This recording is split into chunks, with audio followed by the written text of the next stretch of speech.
Hello guys, magagawa tayo ngayon ng basahan. Ito ganito. Una, pattern, bilog para hindi mahirapan, hindi magtabingi pagtaga gupit.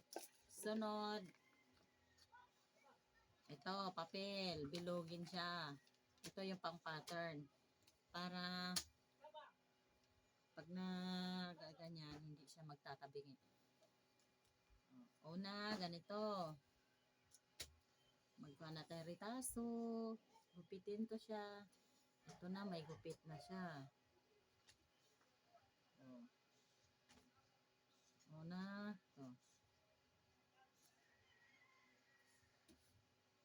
iikot-ikot lang natin. Puporma nating bilog.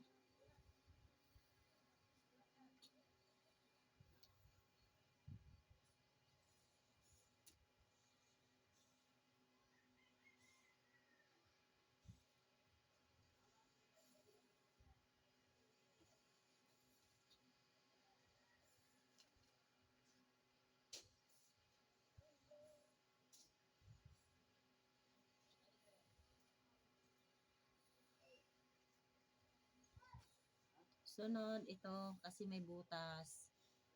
Takpan natin siya. Ngayon, kailangan natin ng isang, pag imumugmugan na natin to, ganyan, babalik ta rin natin. Dito natin siya mumugmugan. Sunod, mugmugan na natin. Ganito.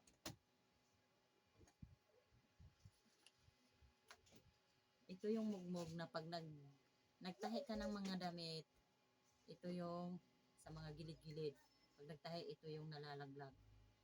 Kaya kinukuha namin sa mga patahian ng mga damit, ginagawa naman namin ng ngayon, basahan. Di ba walang tapon.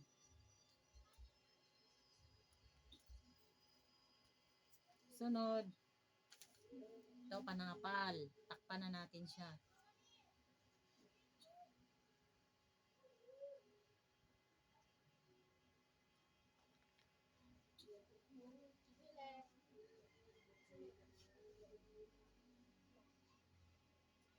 Sunod, itrim naman natin dito sa gilid.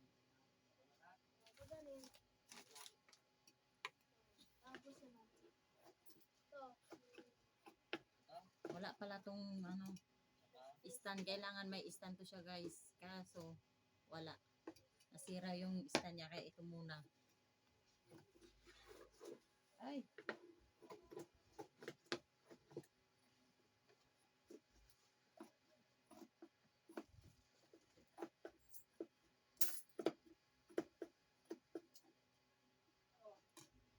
Ito, yung mga pinaggupitan nito, pwede pa rin itong iipunin para ilagay dito.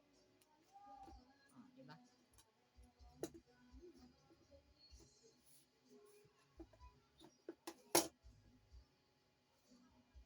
Ngayon, tapos na. Tahiin na natin.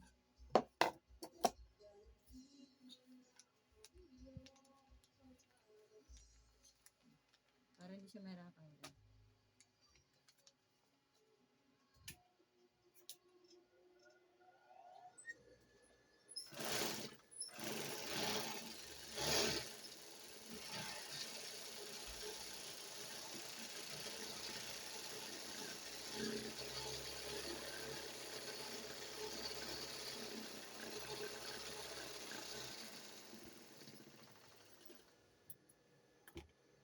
Tapos na siya, guys. Kaso ang dami pang mga